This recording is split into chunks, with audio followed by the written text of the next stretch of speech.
says, so Moses brought Israel from the Red Sea, and they went out into the wilderness of Shur, and they went 3 days into the wilderness and found no water.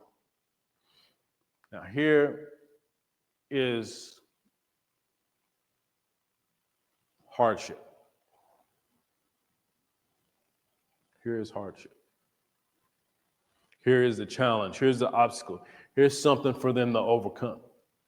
We're 3 days out and we're not finding any water. And potentially there's no outlook for water if we kept going another 3 days. Here's the door open for the enemy to come and start speaking to him.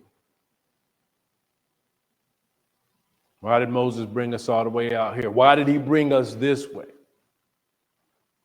There is no water. Probably brought y'all out here to die. Even if we kept going, we probably won't find any water. This is the enemy. This is the tactics of the enemy, or some of the tactics of the enemy. To begin to speak to your mind, get you to doubt, get you to get off of your prayer, make you start ultimately murmuring against the situation, against Moses, and against the Lord.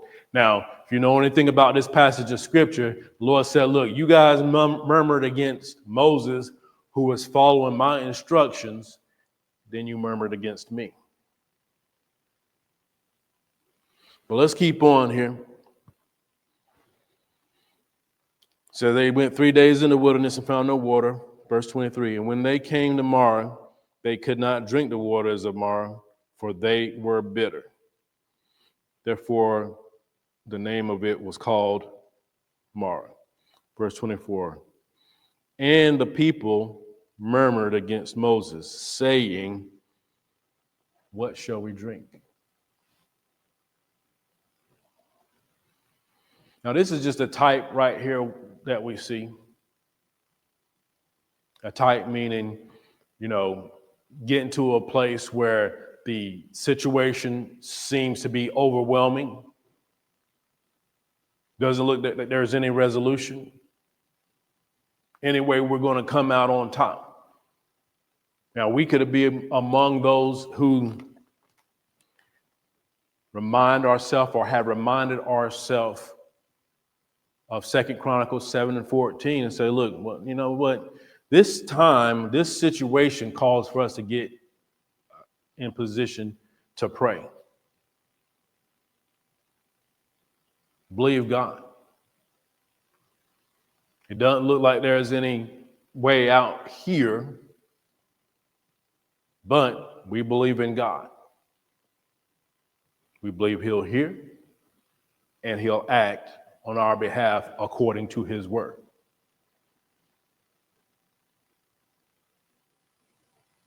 But in this case, that's not what they do. They've got the opportunity to do it, just as you and I, as we go through our lives, day in and day out, week to week, month to month, and so forth. You have the opportunity to make a determination or to make a decision. Are we going to believe God? Are we going to continue? Are we going to stay in prayer? We're going to stay in faith. We're going to stay believe in him, believe in his promise. Are we going to back off? We look a little bit later in the scriptures and see, well, it's like I was grieved with that generation. He said they always err in their heart.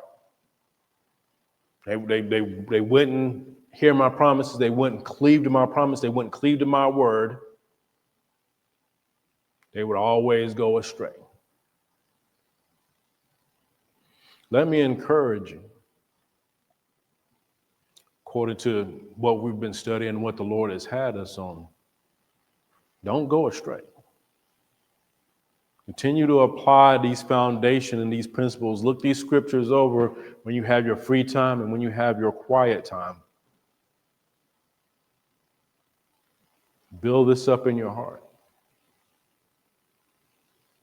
These ones which we just read there, those, again, were the ones that They were not going to believe God beyond the good times.